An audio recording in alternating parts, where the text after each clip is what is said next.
कपड़े धोने वाली बहू। शादी के पहले से ही विभा को कपड़े धोने का बड़ा शौक था।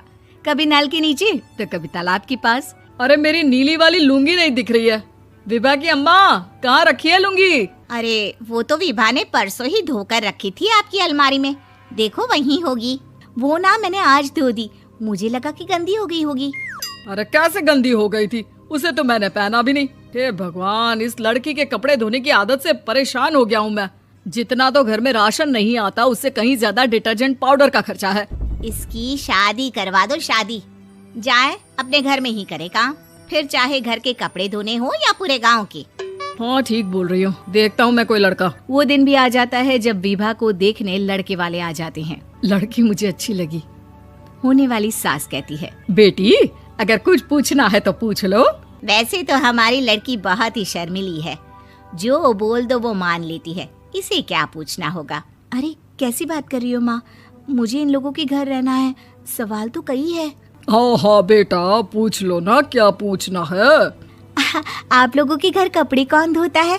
सास का मुंह बन जाता है। देखो, अगर तुम ये कहना चाहती हो कि तुम्हें कपड़े धोने नहीं आते तो सुन लो, कपड़े मैं ही धोती हूँ, लेकिन तुम्हारे आ जाने के बाद मैं रुमाल तक नहीं धोऊंगी। अरे चुप रहना भाग्यवान, बहू बेचारी घर आई नहीं, उसे डराना शुरू कर दिया। वो क्या है ना बिटिया, अभी तक तो ये कल्लू की माँ ही धोती थी, लेकिन अब तुम्हारे पापा तो दहेज में वॉशिंग मशीन देंगे ही। तभी विभा की माँ बोल पड़ती है, सवाल भी पूछा तो क्या। वैसे भाई साहब, मशीन की तो फिर भी कपड़े धोने की कैपेसिटी होती है। मतलब जो बिटिया दे रहे हैं ना विभा, इसे कपड़े धोने का बहुत शौक है। ये आप लोगों के क्या, आस पड़ोस गांव मोहल्ले सबके कपड़े धो दे और उफ तक ना करे। बाहर देखा नहीं आपने कितने कपड़े सूख रहे हैं? सब हमारी बिटिया ने ही तो धोए हैं। बस भी करो ना माँ, शर्म आ रही इतनी तारीफ सुनकर। और तो और एक दाग निकाल कर दिखाओ तो मान जाऊं। हाँ अच्छा, माफ करना बेटा, मैंने गलत समझा। हमें तो रिश्ता बहुत पसंद है। और ऐसे जुड़ जाता है रिश्ता कपड़े धोने का शौक रखने वाली विभा का। उसकी शादी हो जाती है कोयला फैक्ट्री में काम करने वाले कल्लू के साथ। शादी के बाद अचानक विभा चिल्लाती हुई सास के पास आती है। सासू माँ, अरे सासू माँ कहाँ है आप? ये तो धोखा है, धोखा दिया आप लोगों ने मुझे। इसे ससुर के चक्कर के बारे में पता चल गया। अरे तो उसमें तुझे क्यों धोखा मिला है? अरे नल में पानी नहीं आता, कपड़े कैसे कब धुलेंगे? अच्छा, तू पानी नहीं आ रहा उसकी बात कर रही है। तो आपने क्या सोचा? कुछ नहीं। अच्छा, तेरी माँ ने कहा था कि कपड़े धोने का शौक है तुझे, याद आया मुझे। शौक बोलकर कपड़े धोने वाले मेरे जुनून को कम ना आके सासू माँ, कपड़ा धोना मेरा गुरूर है। तभी पति भी वहाँ आ जाता है। अभी मैंने इसे सनी देओल की फिल्म दिखाई है, उसी के डायलॉग मार रही है माँ। अच्छा सुन, साफ बता रही हूँ, पानी सुबह 4 से 6 और शाम को 10 से 12 आता है, समझी? विभा टाइमिंग सुनकर हैरान हो जाती है। ये क्या भूतों का मोहल्ला है? सुबह 4 बजे उठकर कौन कपड़े धोता है? 4 बजे टंकी में पानी जाता है, फिर सारा दिन धोना ना, किसने मना किया?